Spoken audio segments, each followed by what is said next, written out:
Hello बच्चों, चलिए प्रश्न को देखते हैं। कह रहा है कि के किस मान के लिए निम्न रैखिक समीकरणों के युग्म के अपरिमित रूप से अनेक हल होंगे। और इसके लिए समीकरण दिया गया है 2x जोड़ 3y बराबर 7। और दूसरा समीकरण है के जोड़ 1 गुना एक्स जोड़ 2k-1 गुना y बराबर 4k जोड़ 1।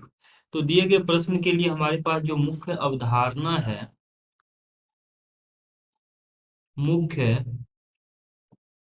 अवधारणा यदि हम इस प्रश्न के लिए देखें तो रैखिक समीकरण युग्म एक एक्स जोड़ बी एक वाई जोड़ सी एक बराबर शून्य तथा ए दो एक्स जोड़ बी दो वाई जोड़ सी दो बराबर शून्य के अपरिमित रूप से अनेक हल होंगे। अपरिमित रूप से अनेक हल, अपरिमित रूप से अनेक हल हैं यदि ए एक बट्टा ए दो बराबर बी एक बट्टा बी दो बराबर सी एक बट्टा सी दो है। अगर ऐसा है तो उस स्थिति में दोनों रैखिक समीकरण, मतलब ये जो रैखिक समीकरण युग्म लिखा गया उसके और अपरिमित रूप से अनेक हल होंगे।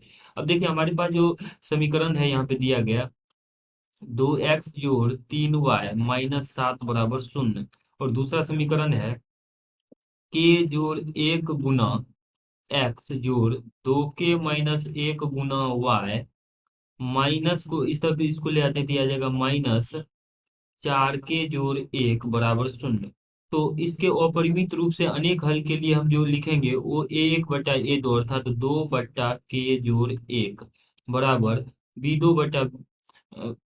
b1/b2 अर्थात 3/2k-1 और बराबर हो जाएगा ये -7/-4k जोड़ 1 इस प्रकार से। अब देखिए किसी दो अम, युग्म को पकड़ के इसको में हल कर लेंगे हम। पहला और दूसरा युग्म को लेके चलते हैं तो ये आ जाएगा हमारे पास 2/k जोड़ 1, 2/k जोड़ 1 बराबर, और इस तरफ है ये 3/2k-1।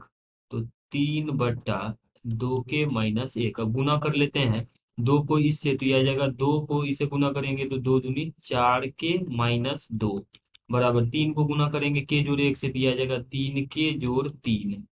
अब देखिए के को इस तरफ भेज लेते हैं, दिया जाएगा 4k-3k बराबर 2 को दाएं पक्ष में भेज देंगे तो 3 जोड़ 2 अर्थात ये आ जाएगा 5।